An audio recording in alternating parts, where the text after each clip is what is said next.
Welcome to Being Human.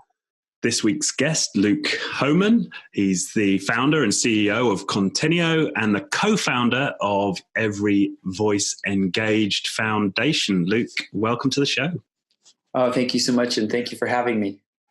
It's a pleasure. And in fact, I first came across your work through a guy called JP Bailey, who's a coach and facilitator here in the UK. And I went to one of his workshops, tried on some of the innovation games, which you first developed, loved it, and kind of dug deeper. And since found out that you wrote the foreword to one of our guests, Mike Burrows, who was on the show. You wrote the foreword to his book, Kanban from the Inside. So, yeah, so glad to have you on the show. Great people, great friends, great. Those guys are great guys.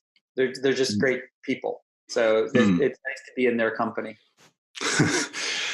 So I thought we'd start with Coneneo, and right up there on the website it says priorities, not politics. So perhaps a good start if you could expand on that. What's the meaning behind that?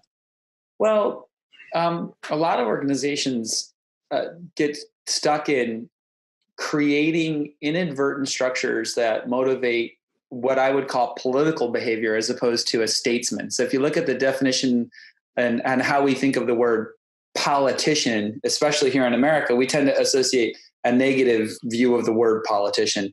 But if you think about the word statesman, or I guess it may be more appropriately statesperson in the modern world, you think of a person who is advocating for the greater good not in a selfless manner, but in a manner that's cognizant of all of the complexities going involved. And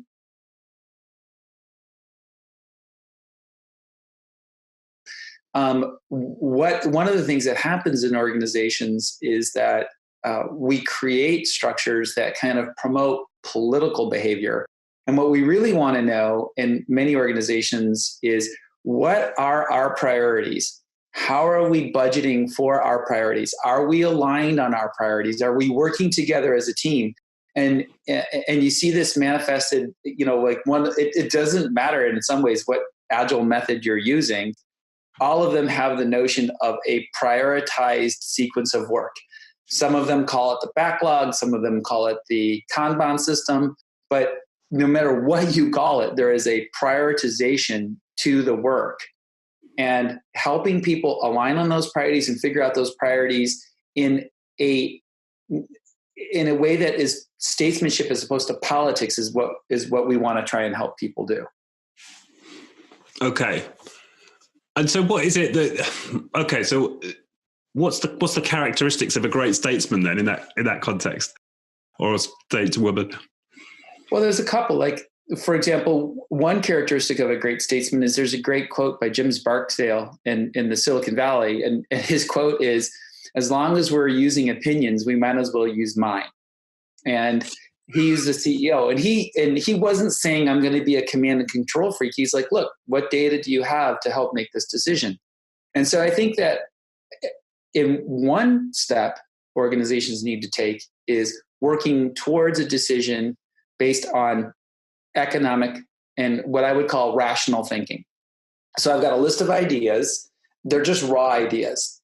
I apply some rational thinking to that, and I'm going to remove some of the ideas that may not have good ROI or may not be aligned with my company's vision or may not be aligned with our purpose or our strategy. So using some reasonable, rational approaches, I'm going to get rid of some items. The problem is that of that list of items, I still have too many to fund, too many things to go do. And again, using the kind of Silicon Valley where I live and our kind of approaches, we often say that people die of indigestion before they die of starvation, meaning we have too many ideas and we're pursuing too many things and we've got too many activities, and eventually I run out of cash, as opposed to focusing and getting something done. I've got 10 plates spinning and I just put all my energy into spinning plates as opposed to stacking plates, right? I grew up in cold weather. Another favorite Luke phrase would be, is it a snow fall or is it a snow flurry? A snow fall accumulates. A snow flurry is just a bunch of snow blowing around and getting in your way. when you put all that together, you've got this list of ideas, and it is too many ideas to fund. What happens is when an organization continues to motivate its choices based on rational thinking, things like ROI or net present value or some economic term, you do what I call you're turning ROI into RO-lie, because I cannot accurately represent the non-economic factors in that decision-making process. And what I really need to do is I need to sit down and talk with my team. And I need to say, look, this is why I think we should do this project, even though it doesn't have quite as strong an economic case as this other project. It has these other factors that aligns with our business. It's better for our brand. It opens up this partner. It gives us an opportunity to work with this channel. And without that conversation, if I only look at ROI or economics, I create an environment where people become more political precisely because they can't have these kinds of expressions. In a sense, you get to a point where we kind of need to argue a little, but argue in a constructive way, not in a destructive way. And that's one of the things that we're very focused on at Coneneo. We're very focused on helping create frameworks so that people can move from a political discussion to a collaborative discussion that enables them to be successful in that discussion or in that process, if you will. Right. Okay. But how do you account? Because the cynic in me says, okay, well, fine. But isn't there something in all of us that wants to gain personal power and that will seek to game any kind of framework? So how do we deal with that? Yeah. How do we go past our inner 2-year-old? We all have an inner 2-year-old. And the answer is, I'll give you an analogy, right? In the past, we were indiscriminate in the packaging for consumer goods because we thought that it didn't matter. And then we've realized that, waste in the environment isn't a good thing. It's causing landfills to fill up. And so some companies, and, it's not necessarily that I'm a fan of Walmart. I'm just using it for this example. Walmart said, you know what? Unnecessary packaging is actually bad business. It costs more to make. It costs more to transport the information. It costs more to store the information, and it just creates unnecessary waste. So we're going to work with our suppliers, and we're going to remove unnecessary packaging. And everyone's like, oh, you're going to have to redesign, and you're going to create all this expense. And Walmart's like, no, I don't think so. And eventually Walmart was able to very clearly prove that unnecessary packaging or packaging design was actually part of good business. With small changes, you could be more efficient in your packaging. You could use less materials and you would create less waste. And the overall supply chain and the overall manufacturing chain improved. And so my argument for the idea of collaboration is it appears to take longer, but it actually doesn't. And the resultant choice that is presented to the participants and their ability to act is materially or provably better. So, for example, when in a less collaborative model, we have a small group of leaders that command and control model, make the decision and then explain it and justify it and educate the organization. And that process can take months. And what we have found in some of our clients is by bringing in directors and senior directors, they were able to shorten that time of making the decision. And then because the people were involved and they understood the trade-offs and they participated in the trade-offs, they were able to start the execution process markedly faster. And that's an economic benefit, even though you may, quote unquote, give something up in the sense that you don't get your perfect inner 2-year-old. The reality is you come out ahead. And the other element that I want to challenge you on is that I wrote a blog post called Budgets Are Not Broccoli. And what I mean by that is if you like broccoli, and I don't broccoli, and I don't like broccoli, it actually doesn't matter because you're thousands of miles away from me on the other side of the world. But if you and I are sitting down to dinner, well, then it matters because now we have a shared economic resource. And so even though we kind of have our inner 2-year-old, as we grow older, we realize that the opinions of others and the opinions of people we work with do in fact matter to us. And so that's when budgeting, like your opinion on this project actually matters to me. I've seen this repeatedly in our work with organizations. When they start having these conversations, people say, "Oh, I didn't consider that point of view. I didn't realize that. That's important to me." Even with feature prioritization with customers, we've done forums for clients where, one client will say, "Oh, we really need this feature." And another client will say, no, you have a workaround for that. We need this other feature, which doesn't have a workaround. And then the first client says, "I didn't know there was a workaround." And then you see this knowledge and this education, like, oh, since I now know that there's a workaround, I'm going to, support you. So I think you're right in the sense that there is this inner 2-year-old that we have, but more broadly, that inner 2-year-old will over time realize that they get what they want through collaboration faster and better than not having collaboration. And that's, I think, an important insight about how our work has evolved. Right. And because some people, I think, hearing that might think, well, this collaboration and engaging in these creative sessions, surely that's going to take longer. And even though the other mode, which is to have some people at the top make the decision and then use some political skill to get things executed, feels like it could be quicker than what might seem like a drawn out process. But you're telling me that actually taking that collaborative route is faster. And of course, there's no like perfectly,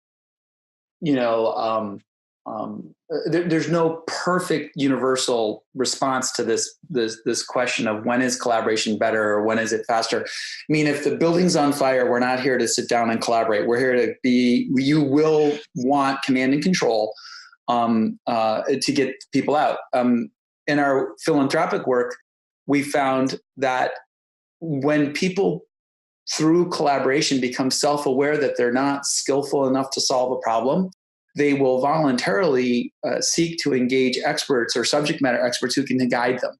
And concretely, that's an abstract statement. Concretely, when we work with citizens in the city, many times the citizens will say, look, we don't know enough about roads and infrastructure to understand city and urban planning from infrastructure perspective. So we would like to bring in subject matter experts to educate us on what infrastructure we should put in place. But if you're asking us for what we need in our community, what would make our community safer, we can tell you we need streetlights here, we need a park here, we need a means for children to play here because this is what we're seeing in our neighborhood. So you start to see the notion of collaboration about projects or whatever, business leaders, I'll give you one of my favorite rants in the Agile community because I know a lot of the listeners are Agilists and technical people. Most of the time you don't have technical debt in software systems. What you have is you have crappy collaboration between business leaders, and you don't have crappy code, you have crappy collaboration. And so what happens is business leaders, sometimes consciously and sometimes unconsciously, start to starve the technical infrastructure of the system. And they start to not truly realize that they're actually hurting their teams by not giving their teams the right technical runway to make their system robust technically. And what happens is, and again, this is my experience, it may not match yours, but you see technical teams starting to say, well, we have a lot of technical debt. And you're like, well, do you really have technical debt? The way Ward Cunningham said it, where Ward Cunningham said you were making a conscious choice on a suboptimal implementation. Or do you really have just business leaders who aren't listening to you and you're frightening them with the phrase technical debt to get them to listen to you? And I find it's more of the latter than the former. And to address that, what we need to do is we need to have forums whereby the technical leaders can say, look, I need to make sure that technical interests about the infrastructure of the system are elevated and represented, and we collaboratively understand what those things are. Now, I'll add that the Scaled Agile Framework, SAFE, has a brilliant way of solving this problem, and we call it a guardrail, where we actually provide guidance on the amount of investment that should be made in different parts of the portfolio and in different activities. So much of your budget should be invested in new features. So much of your budget should be invested in taking features you've built and iterating on them. And so much of your budget should be invested in DevOps and infrastructure. And that's kind of like a minimum starting point of getting, because even with collaboration, you need guardrails to help people make good choices. Right. Okay. And so what I see, so those situations sound quite analogous, right? In the case of working with development teams, you're talking about elevating that voice of the technical team and having them collaborate and talk with the business representatives, if you like. And also in the case of citizens in the city, you're seeking to elevate that voice. Is that right? And in fact, the name of the foundation is Every Voice Engaged. That's exactly right. Yeah. So the purpose of the company is founded on, if I look at my cynic framework, like, Simon Sinek is, he starts, he has to start with why. And our why is we believe that collaborating teams are the world's best hope for solving the problems we face at all levels of society, within an organization, between organizations, and in society itself. The Coneneo side of the house is the for-profit entity that works with, major corporations and sells software licenses and, turns a profit and creates a sustainable business.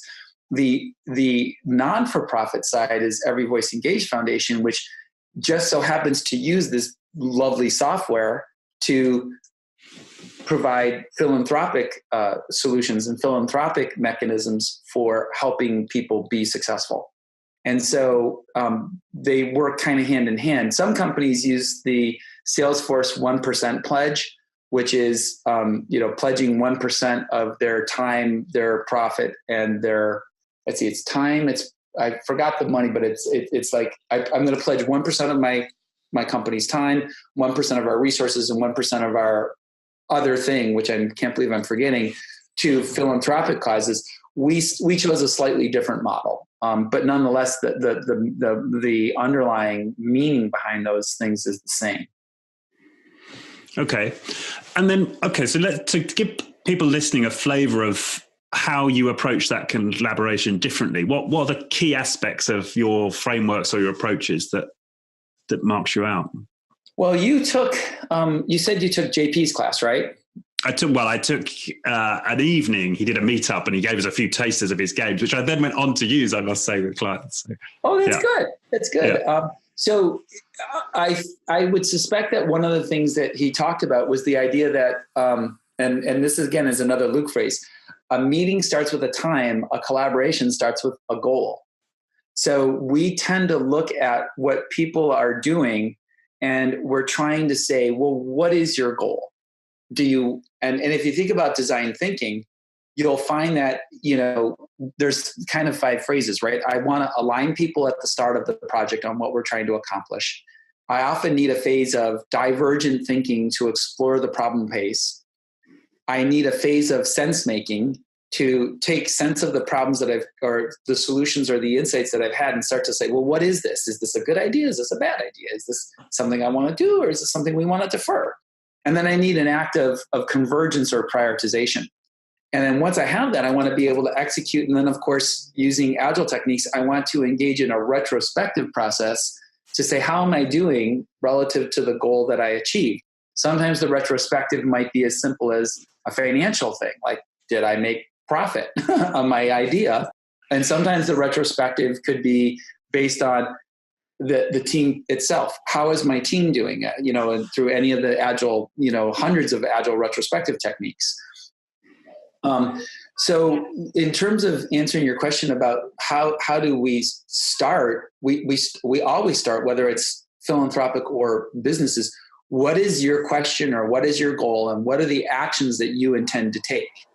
Once we know what the goal is and the actions you intend to take, we can start to suggest frameworks, because frameworks kind of align. There are frameworks that help you with divergent thinking, and there are frameworks that help you with sense making, and there are frameworks that help you with convergent thinking. So once I kind of understand, and once you understand where you are in that flow, in that space, you can pick frameworks that help you be successful in that space. And of course, by engaging your team, you create what I argue is a more foundational aspect of true business agility.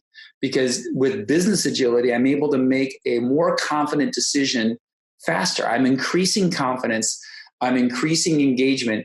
You mentioned before we started talking that you've been studying, cognitive science and organizational behavior. One of the things that we talk about in those fields are ambiguity. Are we clear on the meaning? But also equivocality. Are we confident in our shared understanding? And the use of collaborative frameworks helps reduce ambiguity while it also increases equivocality. Yes, I know you and I mean the same thing, and that's ambiguity. And I'm confident that we're making a choice that we're comfortable with. I can go execute. I can go work with you as a team member because I'm not questioning that choice. So the first step in using the frameworks effectively is understanding the goal and then kind of parceling it out into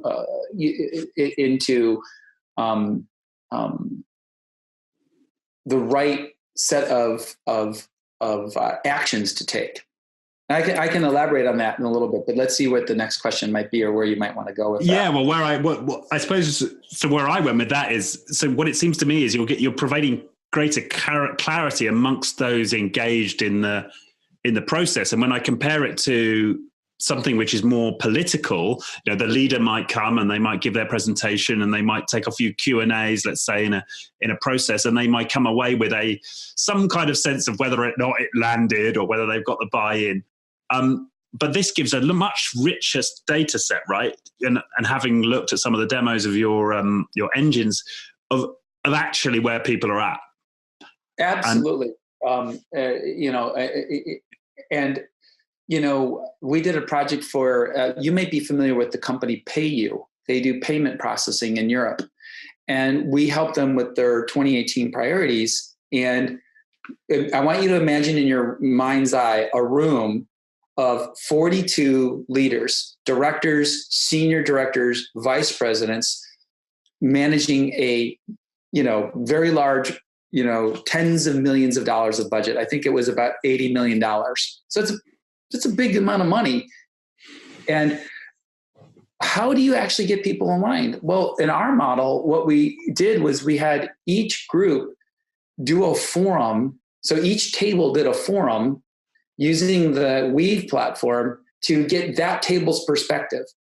Now, to set as a control group, if you will, we put all of the VPs in one table, and then we distributed the leaders from the other divisions at the other tables. So we could kind of prevent the inadvertent, what does my boss think kind of model.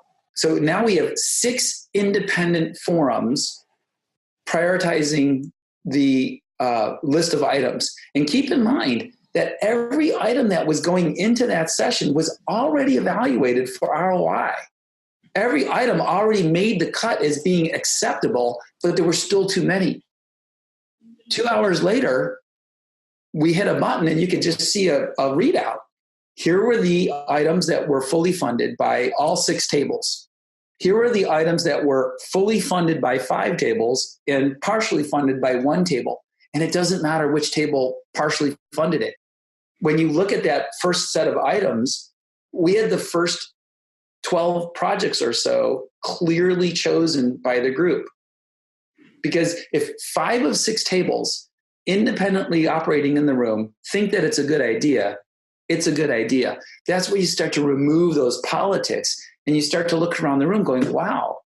And if, when you look at the bottom of the list, if not a single table funded an item, not even the VPs, it's probably not even though it made the cut, it's probably in comparison, not the best choice. And that's some of the, I think, more exciting things that we get to do when we're working in the platform and working with customers, right? Those kinds of things are pretty exciting to be able to tackle, if you will. Right. And what I saw as well from the platform was this idea you get this real-time feedback. So as people are evaluating options and they're changing their opinions based on the discussion, you're creating these visualizations of the options on a map and they start to move around. That seemed to me like a kind of a leap forward when you're trying to like read a room, which is like the skill that you often look for in leaders, right? But actually you're not necessarily reading the room. You've got this visualization of where the room's at. That's right. And that visualization is not designed to be, in a sense, a limiting visualization. It's instead designed to provide a mechanism by which we can make a better choice as a team. And that's actually a slightly different way of thinking about this action of what is the collaborative prioritization action? How am I going to engage in that activity? That's important. And it's different. I mean, Chris Matz, who if you haven't had yet on your show, you really should. He just wrote an interesting blog post about how the deeper principles of this forum and this activity start to play in the sense that it removes what he called the Cold War negotiating stance, right? Which is because the information is visible, I can't act in the old ways of like Cold War, where I'm holding information and I'm hiding information and I'm gaining power through the manipulation of information. In our platform, it's kind of the other way around. We actually find, for example, that in the budgeting process, when people go through this process repeatedly, they realize they don't have to lie about the ROI because they have the opportunity to present the other factors. So paradoxically, ROI becomes better and more believable without having to inflate the ROI to something that would be inaccurate. And that's a pretty compelling result for businesses because they can really gain the benefits and the insights of other attributes of a problem that are important to the business itself. Right. And what I like about the platform as well is you're really honest in the sense of you ask people like, do you support this option? And do you accept the drawbacks? Because in political world, we hear all about the benefits and often the politicians are kind of scared to talk about, but of course there's a risk of unintended consequences. And of course there will be these drawbacks in these areas. So can you accept? That is almost taboo, right? No, it's all about the sell, right? It's all about getting the buy-in based on the sell. And you seem to undercut that with the process, which I like. You do. And I think the thing that you want to be aware of is that in complex causal systems, you can't predict the future, but you can predict to a degree where you're comfortable acting, right? You can say, I don't, maybe I'll use parenting as an example, right? I can't predict what my son is going to do when he goes out at night, but I can predict that I'm comfortable with him staying out till 11 p.m. I'm not comfortable with him staying out till 2 a.m. That could be a completely arbitrary choice. I totally understand it. Like that may not have any rationality because he could do bad things between 9 and 11, just like he could do bad things between 12 and 1 a.m. For whatever reason, it's what I'm comfortable as a parent. And I know how I'm, understanding my own reaction in that world, if you will. Similarly, we can't predict how an initiative that we've funded in our business is really going to turn out, right? In the lean startup community, we would say, I have a hypothesis and I'm going to test the hypothesis, but even the hypothesis could be wrong. So what I want to be able to do is I want to make sure that when we're making that choice with shared resources as a team, we as a team agree that we're making a good choice. And we as a team accept the drawbacks that may occur. And if we're not willing to accept those drawbacks, let's keep talking and let's not do it. To your point. And have the open conversation about that, which this platform seems to encourage, which well, the open conversation is better than the ones that we've had in the past, which were, typically the closed door conversation, or, well, I didn't agree to that. I mean, how many times have we had in business, I start my, I have a blog post I'm just about ready to finish, called How is Your 2019 Planning? See you in January. And there's so many clients that we have at Coneneo where they say, hey, we need your help finishing our 2019 planning. And I'm like, it is 2019. Well, we spent November and December kind of arguing, and we haven't really agreed on our plan. And so would you come in and help us, finish our plan? And I'm like, yeah, but it wasn't the fact that you didn't start with enough time. It was that you used a poor plot process to figure out your plan itself. You didn't, in a sense, argue the right way. That's a statement we also use at Coneneo. Like, we actually have had, new employees who looked at some of the older employees and are like, wow, you guys really argue a lot. And I remember one time we took a junior developer aside who was becoming, you could tell he was becoming concerned. He's like, you guys are really arguing. And we said, okay, everyone, time out. This new person's not aware of our culture. I said, listen to the words we're using. Did I ever tell, and Dan is our CTO, did I ever accuse Dan of being dumb? Did I accuse Dan of being stupid? No. I said, right. So when we argue, we're not arguing about the person, and we're not doing that. There was these famous arguments famous stories of, CEOs in Silicon Valley saying, oh, that's the dumbest idea I've ever heard, right? We don't use that language at Coneneo, but we do argue very vigorously using the techniques that you just talked about. Like, look, what's the drawback of this decision, and what's the benefits of this decision? And if this doesn't work out, upset that something didn't work out. And if we're going to be upset, should we maybe not use that choice or that decision? So those are things that I think we talk about quite a bit, and we want frameworks to help us be successful in making those choices. Right, and I'm starting to get a picture of how this could be faster now, because in my experience of working with large organizations, trying to get some proposal approved, the process is work out who the most powerful people are on the board or the steering group or wherever it is, right? One-to-one coffees with each of them, selling the benefits in their language until you feel like you've got enough of a chance of, in the meeting, each one of them saying yes, right? And then, if you're lucky, you get to that steering group or that board meeting and you get a yes and there's no dissent. And, maybe some of them like it, maybe some of them don't. And then it's kind of almost down to some level of luck then as to whether this thing actually flies or whether it gets sabotaged or, whether it runs into the ground. But that whole process, and especially if it gets kicked back the first time or the second time and you've got to re-propose it, the next steering group a month or 2 months later, that whole thing can take forever. Whereas I can see here, if you could get all of those effective into some process which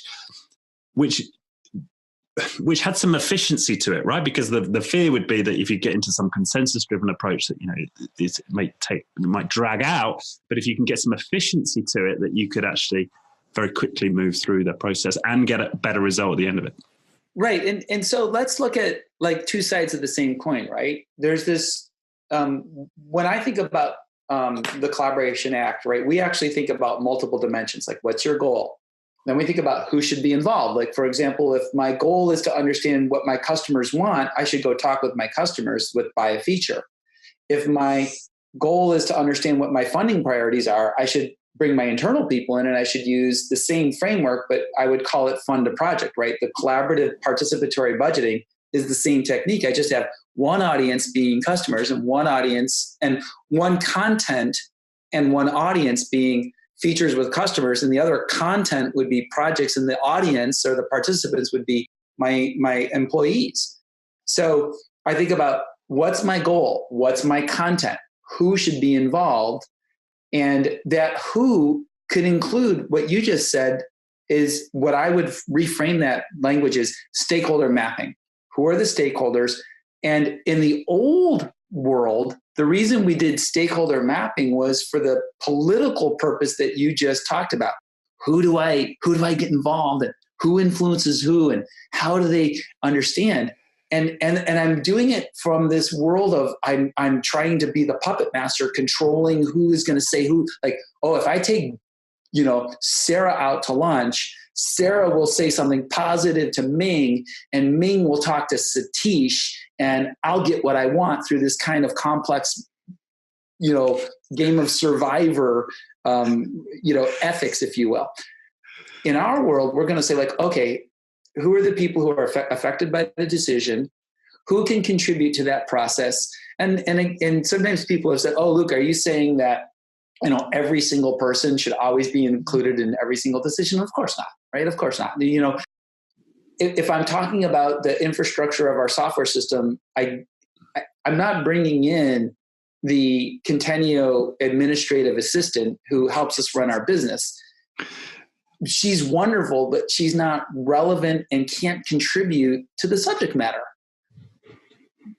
So, there is some judgment about stakeholders that you just talked about, which I really do agree with, right? There's this notion of a positive stakeholder mapping, but that stakeholder mapping is very different to me than the manipulation of the past that we used to do. Which we really would manipulate that stuff in the old days of less, who am I going to get involved in? How do I manipulate them? That was really a big deal. And often well-intended manipulation, right? I mean, most people at some level, most of the time had some greater good that they were seeking. They were trying to be statesmen. I totally buy into that. They were being statesmen. I really do. But the end of the day is they were still, and that's it's funny. That brings me to another point. A lot of the Agile community has very negative perceptions of management and leaders. There are, some of my, I won't name friends, but I have some friends that I've had some very vigorous debates with where I'm like, when you read your writing, you are basically anti-management. I'll give you an example. Like people are like, oh, the Scaled Agile framework is anti-management. I'm like, or it's command and control. I'm like, really, what part of SAFe is command and control? Have you read it? And when you really look at SAFe, it's about distributing information, distributing decision-making into structures and giving program managers and solution managers and product managers both guidance, guardrails, and structure. So guardrails aren't command and control. Guardrails are needed, like a city needs a permit process so it can interoperate. If you're building a large-scale IT system, it's kind of like building a large city, right? I need to know how big the roads are. I need to know what the standards are. Otherwise, it can't work as a city. I don't want anarchy. I want decentralization. If you go down the street, if you go down my street, every house is built according to code, and every house is a little different. So you can have both at scale. And so what I find in the Agile community, which really drives me nuts, as you can tell, this is a big passion of mine, is this notion like, oh, managers are command and control. Why? Because they're a manager? I mean, is it because they have a title, manager? I'm command and control? That's crap. What I find is that there are a vast number of managers who genuinely want to include their team in the process. But we give them tools like, to be blunt, we give them ALM tools. Well, an ALM tool is a tool for coordinating work. But what's ALM for people? Oh, Jira, version 1, Rally, and Jira is probably the most well-known. And I'm not arguing against an ALM tool, right? An ALM tool is a tool that we need to coordinate the work of the team. Who's doing what task and what's the status of that task? You and I are using a communication tool to have this conversation, but you and I aren't collaborating, right? We're talking. We're mates talking, right? Good British term. Yes, I hang out when you're a registered UK traveler, and I time myself. The last time I landed at London Heathrow, I was able to go through security in under 4 minutes. It was amazing. Which you might want to now report that to the government that, you're letting this guy into our country. Do you know who he is? Anyway, the idea that because people are managers or because they're in a position of quote unquote leadership, they somehow don't want to be collaborative is actually false. Our data suggests the exact opposite. It suggests that these leaders are truly trying to find tools, techniques, procedures, processes that enable them to engage their teams.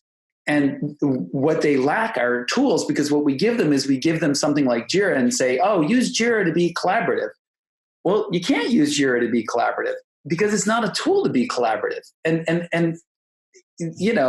that's like saying, here's a crayon, go build a watercolor painting. I can't build a watercolor painting with a crayon. It's not the right tool.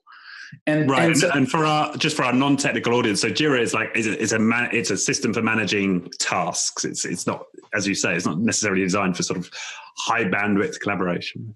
That's right. And if you're doing any kind of project, you need any kind of sizable project. I mean, you need to know who's doing what and what's the status of that task, and is the task completed? And so we definitely need tools that do that work. We definitely need things that can help us accomplish those goals. But that's not the same as the goal of collaboration. That's not even close to what collaborative goals are or behaviors are.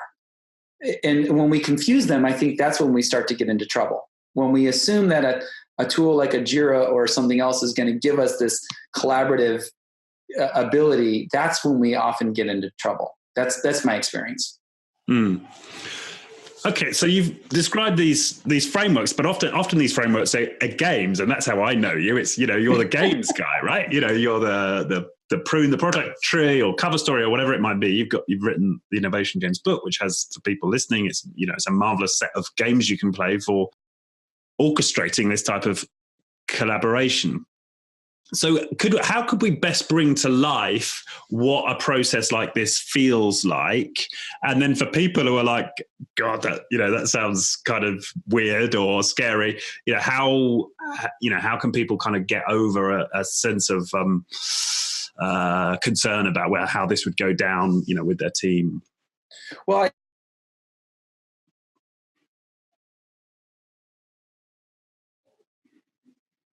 so here's the history of how things all started. I have a background. I'm kind of a curious guy. I have a cognitive psychology, organizational behavior, computer science background. That's what I did in university. It's what I studied. It's what, my work was on, and some of my earlier writings were on. And when I started doing product development, I became frustrated, which in a sense, the traditional techniques that I was given. So I started doing activities. And I'm just going to say activity. I didn't know what to call it. It was just activity. When I started consulting, my first client was Qualcomm, the chip manufacturer in America. And they had a unique problem. They had achieved about 80% market share in the trucking industry because they just had a better product. It was one of these times where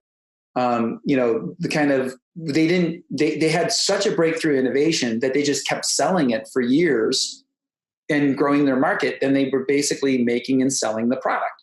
So the breakthrough innovation carried them for a very long time. And when they came to me, what they needed was a way to recharge or restart their innovation engine, because their innovation engine had, in a sense, was like a rusty car or a rusty engine.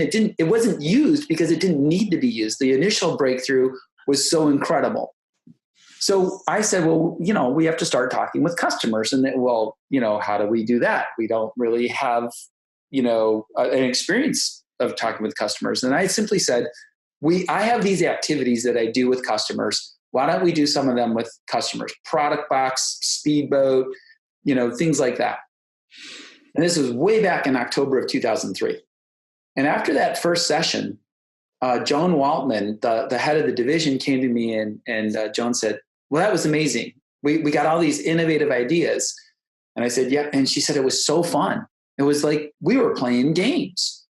And I said, well, actually, there's a lot of game semantics involved in this work. So yes, you can make the parallel. And out of the blue, Joan said, well, you should write the book called Innovation Games and share these techniques. And I thought, oh, that's a great idea. So that's how the name came about. Now, it turns out that sadly, not as many people in business are quite as progressive as Joan was. And the word innovation games didn't always go over well with business leaders around the world.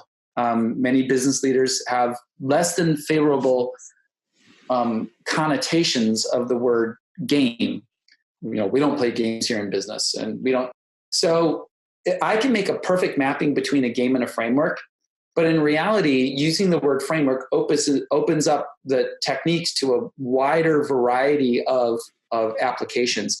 And so, yes, while people do know me for sure as Innovation Games, and I'm glad they do.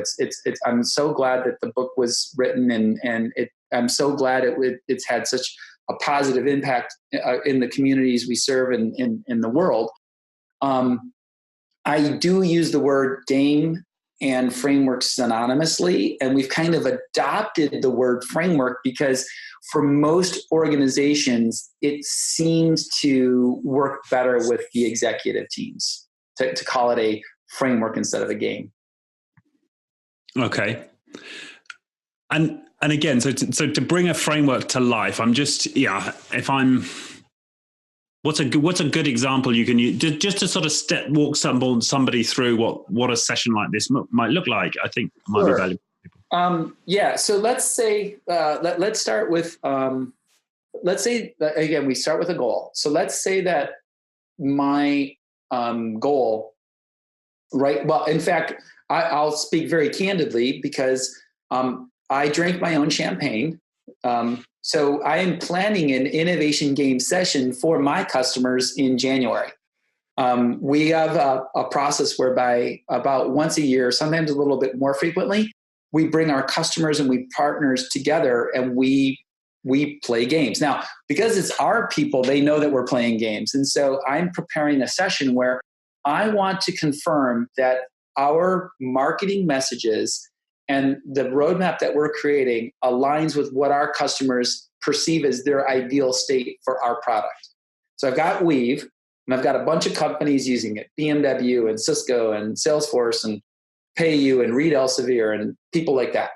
So my goal is to align to their needs. Their goal is to give me feedback on what they want so they get what they want, right? This is their inner 2-year-old. Give me my features, Luke. I'm Cisco. Give me my features. And I don't care if those features align to BMW or Salesforce because I'm Cisco, which is fine, right? So my job is to get these inputs and craft a future. So we're going to play a game called Product Box. And we're going to bring our customers together and we're going to ask them to imagine that there were competing products on the supermarket shelf, just like our product, in cereal boxed form. Like all of the competing products were in a box, like cereal boxes.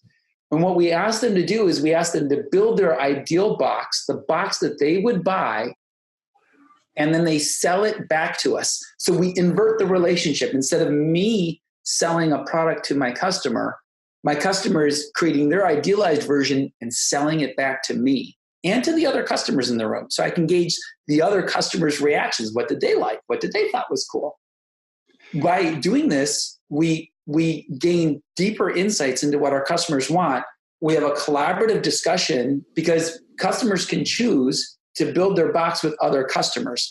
And you might not think that happens, but many times it does. We'll see like a representative from Cisco sit down with a representative from BMW and say, okay, look, you make cars, I make routers, but we both make stuff. How about we work together? Because our business is more aligned or similar than, say, Salesforce, which doesn't make physical goods. They create hosted software. Okay, great. that game element becomes apparent when you see that a game has a goal, a game has a set of rules for interaction, a game has a set of resources for achieving the goal, a game has a field of play, right? So if I talk about your word would be football, our world would be soccer, right? Soccer has a goal, win the most points. Soccer has resources, the field of play, and the ball. Soccer has rules. You can't touch the ball with your hands unless you're the goalie. And we have a referee, i.e. a facilitator, to help the outcome of the match be productive according to the rules. A collaborative framework or an innovation game has all of those same elements, right? We have a goal, we have rules, we have resources, we have participants or players, and we have a field of play. In this case, it's a room that I'm providing. And what I'm going to get out of this session, which I'm very excited about, is I'm going to get the insight of what my customers are seeking in the future of our roadmap. And I will be able to compare that with our own development team's ideas about what we really want to build and why we want to build that. So for us, it's a very exciting opportunity to see, are we aligning to our customers' desires? And if so, how well are we aligning? Are we doing a good job of meeting our customer needs? And that game, it's probably too long of an answer, I'm sorry, but that game is Product Box, and it's a really fun, simple, easy, game to use, if you will. Right, and that sounds so much different to sending out a survey and saying, "Tell us what you'd like in the next version of our software." Right, and going back to the thing that we talked about earlier, what I really want in the next version of the software is yes, Cisco has what they want. I guarantee it. But I promise you, Cisco wants to learn how BMW and Salesforce and Reed Elsevier is using our software too, because that's going to inform their opinion about what they really want. Like, oh, do I really want that? Or, oh, there's a workaround for that. Or, oh, you're doing this interesting thing. I didn't know you could do that. Like every now and then, because we build a platform, it's kind of fun to hear people say, I didn't know your platform could do that. And I'm like, yeah, our platform can do that. I'm like, that's kind of cool. And I'm like, yes, it is kind of cool. How would we take advantage of that? Right. So it's kind of fun to see when people discover the new part of the platform that they hadn't been aware that it existed, which is kind of cool for us as developers of the platform. Okay. And again, I can see the difference between that and, we're talking sort of business to business here, but another user conference where you'd go up there and you'd sell your roadmap and you'd pitch your ideas and you'd ask for some feedback at the end. It's a very different. It's painful when you go to some of those, right? Because you get what I call a show up and throw up. The customers show up, the marketing team throws up the slides that they've presented, and then the customers vomit. And the reason they vomit is because they can't give any feedback on the roadmap through traditional road mapping techniques. They can't interact. And I'm not talking about like the PowerPoint presentation that after you've done this work and you want to communicate that intention to your distributed team. That's a communication. That's fine. I'm talking about when you actually want your customers to give you feedback, you have to use a tool that gives them the chance to give you feedback. It sounds silly, but that's why we have, to your point, when you talked about prune the product tree, that's why we have prune the product tree, because we can represent the product roadmap as a tree. We can ask our customers for their ideas on how that tree should evolve and grow and improve and change over time. That's a really different way of interacting with customers than traditional, PowerPoints, show ups and throw ups. Okay, so if people are listening to this and they're sold on that, okay, we should really be doing this differently, I want to have a go at this with a team. What makes somebody successful in introducing this and actually getting people to show up and engage? Well, the first is just the belief that they will. I know it sounds funny, but a lot of times people will say, well, like, Luke, this sounds really interesting, but my customers won't do this. Or my team, it sounds good for Cisco, but it's not good for us. And I'll be like, why? Well, because Cisco is a Silicon Valley company and they're really big and they're really successful. I'm like, okay, startups use our techniques. Oh, well, my customers won't do this. And you ask them why. And if you kind of just listen, most of the time, the reason is this goes back to my first consulting experience at Qualcomm. Joan came to me and Joan said, I want you to start teaching our team how to do this so that we can do it on our own. I'm like, happy to do that. And she said, but I need to know, why are you good at this? Like, why do you get good results? And I said, Joan, it's because I'm unafraid of what your customers are going to say. It's not my product. It's not my baby. It's your team's product managers and developers. And so I don't have the same emotional attachment. I want you to be successful.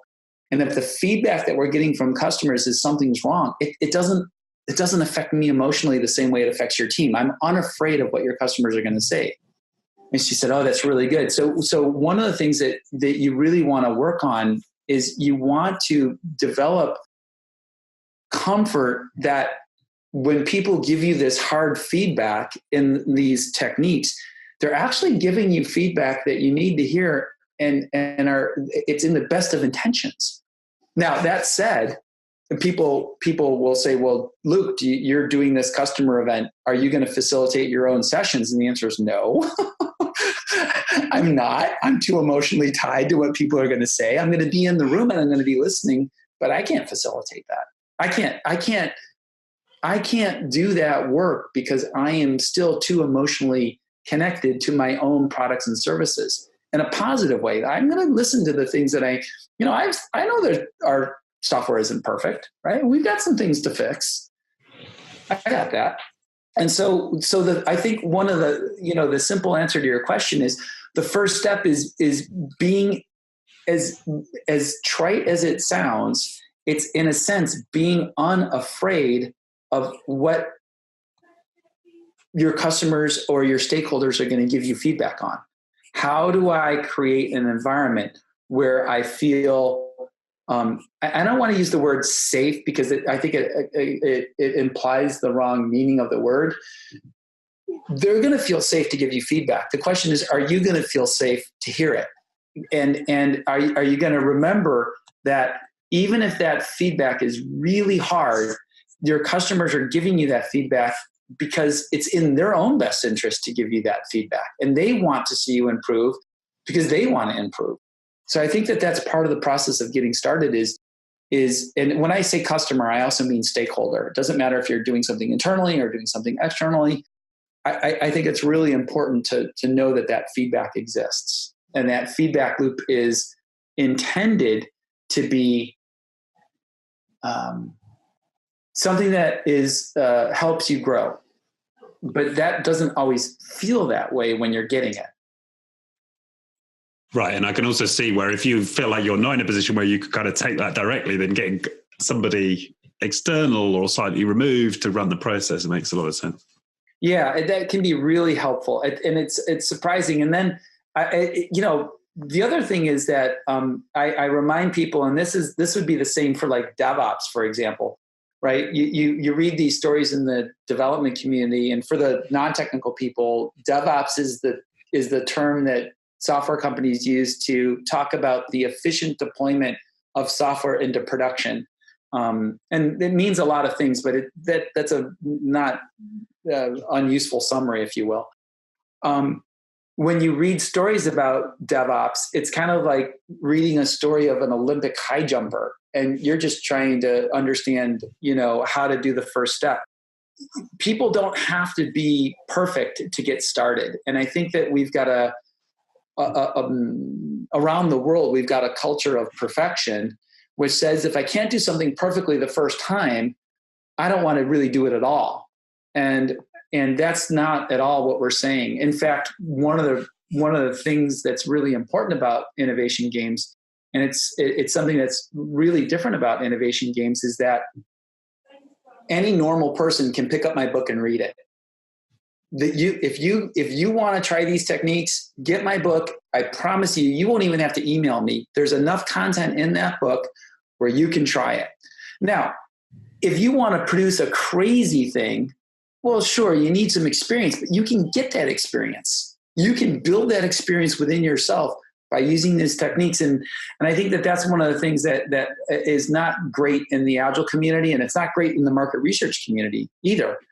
Meaning market research has become this thing where, you have to wear, a druid's robe in chant statistics before you can do market research, right? Well, it shouldn't be that way, right? It shouldn't be the idea that I can't sit down and have a normal conversation with my customers. And that's what Innovation Games gives you. It gives you this opportunity to say, I'd just like to have a conversation with my customers that's more productive than I've had in the past.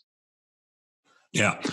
And I can see how gamifying it, right, increases the energy level, drives more insight. It's very different to just let's have a facilitated conversation, isn't it? You've given people a motivation, you've given people a goal, you're bringing all of those game dynamics to the conversation. Absolutely. And those game dynamics actually do matter, right? People, when they're done, I did a session for GE, and I remember, when we were finished with the session, the GE customers started saying to the GE producer, it was a friend of mine, Jen Bennett, and they just went to Jen and said, wow, thank you. Thank you for giving us a forum, even though we gave you some feedback that was hard about your product and areas we want to improve. Thank you for giving us a forum that we could do that in, because we hadn't had that forum from prior leaders.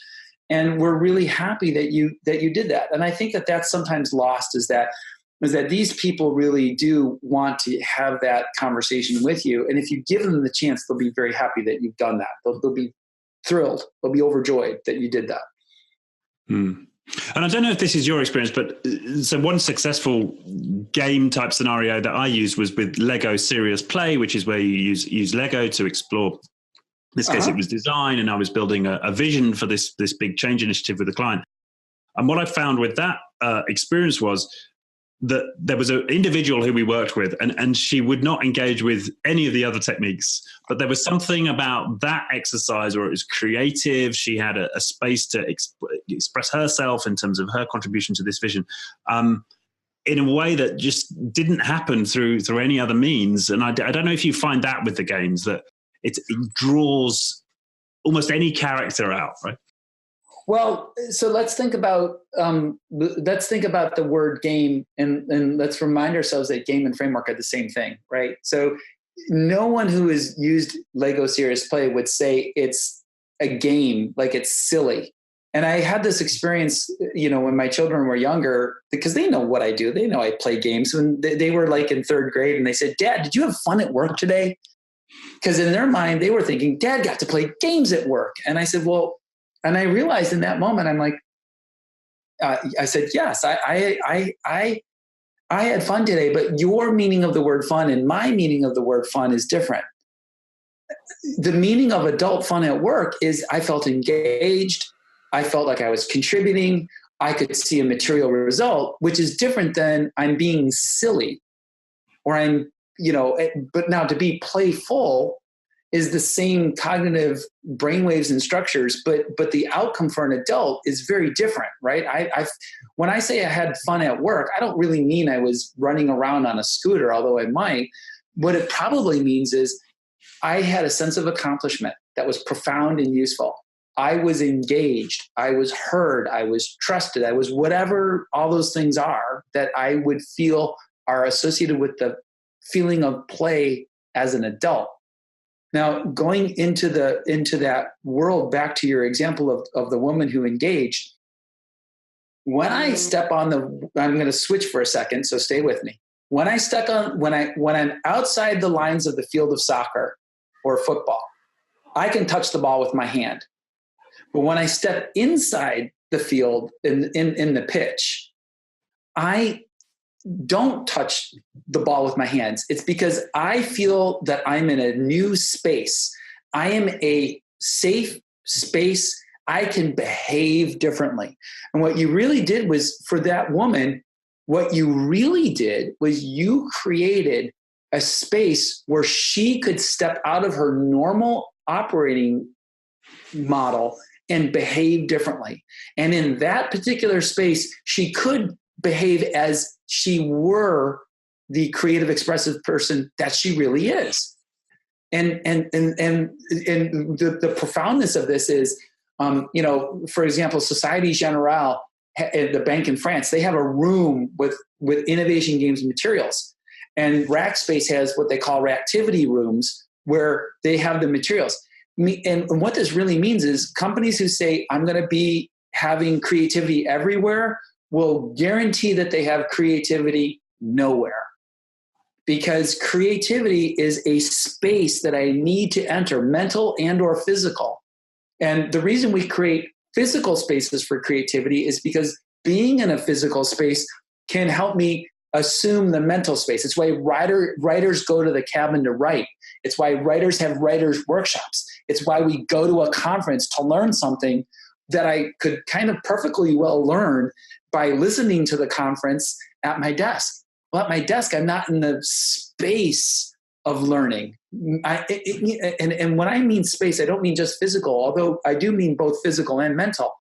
So what you did for that woman, which is profound, was you created a space for her to express a certain thing that she was unable to express in the normal space. And I mean normal in air quotes, right? The standard space, for whatever reason, it wasn't working for her. And that's not to make her right or wrong. It's just, it wasn't working for her. And so our job as designers of these outcomes is to create spaces that work for the participants, not work against them, work for them. And I think that that's something that is sometimes lost. And when I'm teaching my classes, I talk about the planning process, the design of the room, the design of the interaction of the participants, who sits where, how is it structured, and because those things can create the space of what people are looking for to have the outcome that they're needing, if you will. Yeah, so and bravo I think, to you, by the way, bravo to you, because that's one of the things that Lego Serious Play does do well. It helps people create spaces that are profound. Right, yeah, and that's my and I should probably retract why it's not like all games are going to work for all people all the time, but I just think it gives you a much higher likelihood of getting constructive, creative contributions from people. That's my sense. Well-designed game and well-picked game. Yeah, actually, let me add something to that. Right,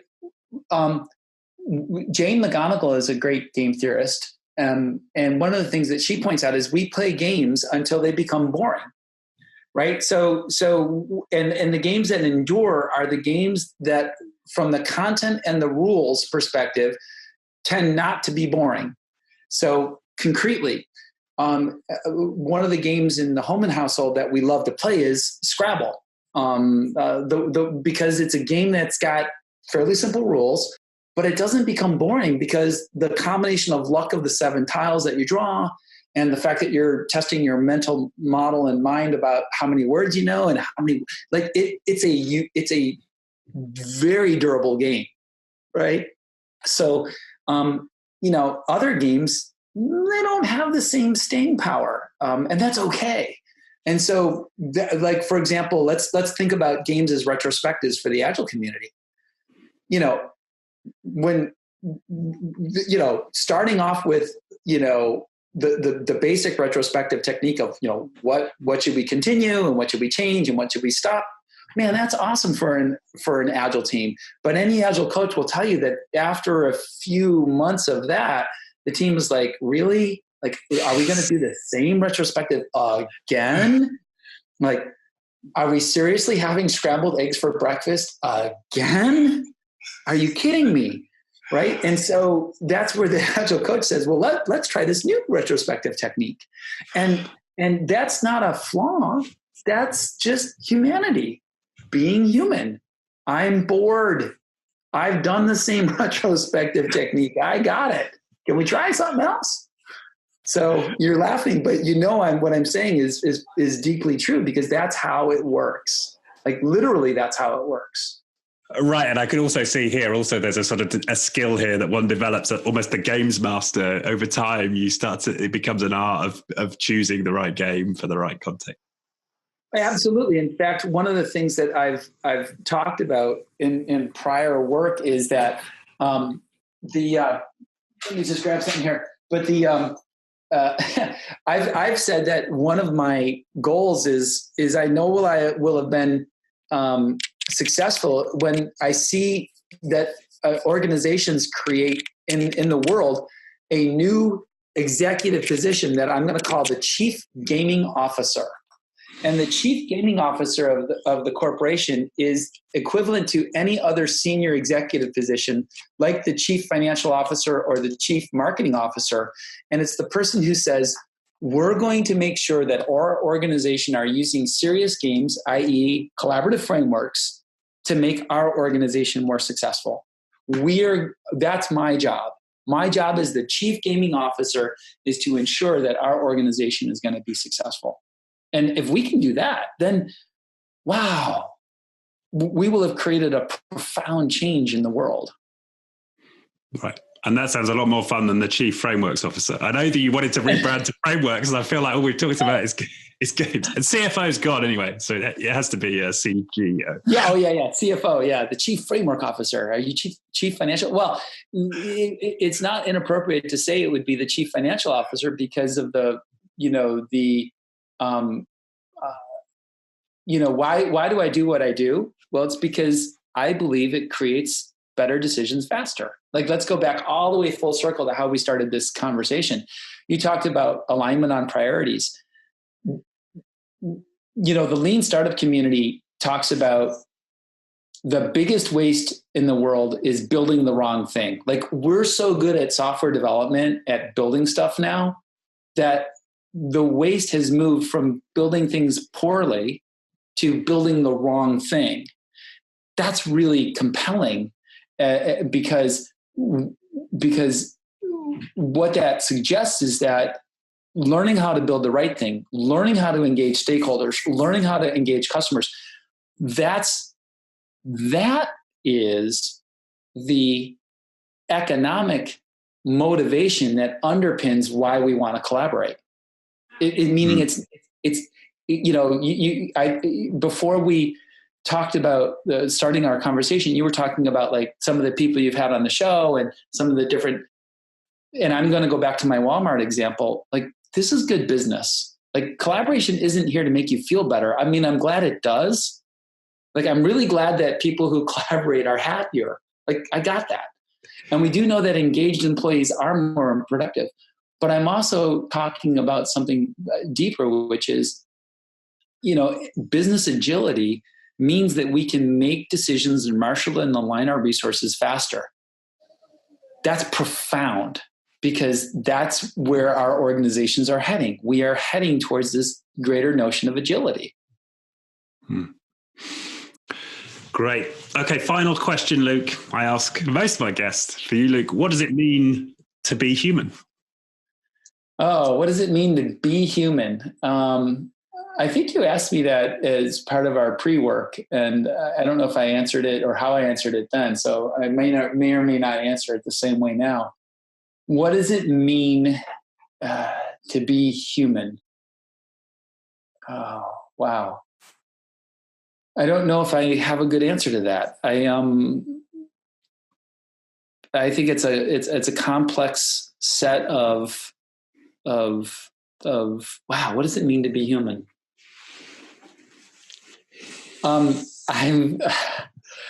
stumped. I am stumped. I might want to call in. I've got 4 wonderful kids. This might be one of those times where dad, calls for a lifeline with a kid, because I'm sure a kid would have a much better answer than an adult. I don't know. I think being human means trying to know who you are and your place in the world in such a way that you create positive outcomes. I had a client once who said, what do you actually do for me? And I said, I provide positive energy to systems that need it. And so for me, I can't assert what being human means to other people, but for Luke, what being human means is one of our corporate values. One of our corporate values says we make a positive contribution to our community. We conveniently define community as world. That way we don't have to make any distinctions about where we provide energy. And so I think it's a high ideal, and I don't think I always achieve it by any means. Because I don't want to sound like, oh God, that Luke guy, he's so altruistic. He must be a saint. I'm no saint. But I'm trying to make a positive contribution to communities I care about and communities I serve. I think that's what being human means, is finding that place for you and finding how to express it and finding how to be authentic about it. And that's hard. I mean, it's a lifelong journey. Can I ask you what that is for you, or is that unfair? Is that off limits? No. I thought, in fact, you're the first guest to do that. Okay, well, human. No, go for it. I think it's an exploration. I suppose, and for me, it starts with an exploration on the inside. So for me to be human is to explore myself, and every inner crevice is something that I find myself engaging, and then that gives me access to explore out there. So it's going inside to go outside. And then reflecting, right? I mean, this gets into my training with Carl Weick and sense making, right? And when I've done that part, by going outside, the environment itself will give me feedback and stimulus that now I have to take it in, and I have to reframe, and I have to decide, okay, the simple reaction of, the baby with the hot stove, right? I touch the hot stove, it burns my finger. I've got a feedback loop that says, that hurt, right? I'm an adult, and I am political in the budget negotiation process, and I get a short-term victory, and then the next budget cycle, no one supports me. Learn something. Not the right way to manage my budget. So the next budget cycle, I say, hey guys, I may be a little bit overbearing on that last cycle. How about we work a little bit more together? And for whatever reason, I think that there really is a fundamental societal change, certainly in Western democracies, not necessarily around the world, where millennials are becoming more engaged and people have more access to information as the standard of living raises. And we hope that this could be true around the world. We know it's not, but as all of that kind of rises up, we can see more people have that opportunity to do what you said, like get clear about themselves, engage with the world, and then repeat the cycle. Take that input. It's a cycle. Yeah. And I think humans have that special ability, right, to introspect in a way that, as far as we're aware, at least most animals don't. So that's why I think what's special about humans have a couple to go inside and inquire. That's right. We have math, language, and opposable thumbs, and so those things are really critical to that process, and that shared insight and that shared understanding is so critical. Great. Okay. Well, thank you so much. And for people who want to go deeper with this stuff, coneneo.com. coneneo.co. Yeah. Coneneo.co. And from there, they can find the foundation. They can find the book. Is that right? Yeah. And like you have this podcast, which is your contribution to the community. My contribution, or some of them are, I run the Scrum Alliance Collaboration at Scale webinar. So every second Wednesday of the month, I have an interesting guest, and we talk about collaboration at scale, problems faced by 10 or more agile teams in 2 or more locations. I'm very also thankful and proud to let people know that I've joined the Scaled Agile Framework team as a framework contributor. So I'm helping imbue some of these thoughts into SAFE. And I got to tell you that the rest of the team, our leader is Dean Luffingwell, who's amazing. But the rest of the team has readily embraced these techniques, and you're going to continue to see more collaborative frameworks and thinking tools being infused in SAFE. And it's very exciting because it's by far the most important scaling framework that we have. And it's really fun. For example, the recent version of SAFE now formally recommends participatory budgeting, that process of bringing people together to decide the budget as a team, as a recommended best practice for how agile organizations engage in budgeting. That's kind of a breakthrough. It's the only method that actually recommends this technique of specifically collaborating within the organization. So it's kind of exciting to see, the largest and most important agile scaling method saying, hey, the way to scale and the way to move efficiently is to bring people into the budgeting process. And that's a breakthrough. That's really exciting. Well, that's great. Although I have to say the SAFE rabbit hole is an interesting one because obviously we could do that a different session, or you could bring opinion. But I don't. Let's leave that maybe for another time. But I would simply say. But I mean, it's fantastic that it's getting that these games are getting the airtime through that. Yes. Through as you say. I mean, it's extremely popular framework and used by presumably thousands of your organizations right now. So. Well, I would say that like any framework, right? The first step is before you criticize it, understand it. And it doesn't really matter which framework you're using or what technique that you're talking about, right? I've seen the Agile community. I was at the first Agile conference. I was one of the conference organizers way back in 2003. And I've served on the board of the Agile Alliance and done other things. And one of the things that I've seen the Agile community, in a sense, devolve a little bit is that there's a lot of criticism without understanding. People will say, oh, I don't want to do X, whatever X is. I don't want to do TDD. I don't want to do BDD. I don't want to do, and you're like, have you tried it? Like, rather than making a commitment, I often say to people, I know we're going over time, but this is worth talking about for a second. People don't have to make premature commitments. Like if you think about do you have Zappos in the UK, the shoe company where you can get shoes and return them? Oh, no, there's a great shoe company. I know the story. And in fact, we had Brian Robertson on the show who did all that work with Holacracy with Zappos. Right. So one of the things but as a retailer, Zappos is kind of cool, right? Because what you can do is you can buy a pair of shoes. You can buy like 5 pairs of shoes. You can try them on and you just ship back what you don't like, right? Well, what if you approached Agile like Zappos? Like, hey, let's try this technique for a couple of sprints.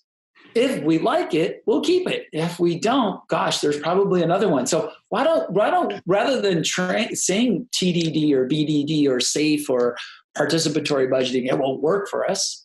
How about we actually try it? And we experiment with it, and then we can have our own data about what's working for us. That whole notion of retrospective. Anyway, we're starting to go over, but I think that's one of the things that I'm feeling a little bit saddened in the Agile community right now is that we're losing a little bit of the sense of playful exploration. It's kind of it has devolved into religious wars to some extent, hasn't it? It has to work, right? Like this has to work, and you're like, really? Wow, okay. I could spend a whole show telling you of all the mistakes that I've made in creating Weave, as opposed to all the successes we've had with Weave. Although we've had plenty of success, we love the success. But boy, if I were to assert that I had, somehow this magical mind of success, that would be unfair too, or at least misleading.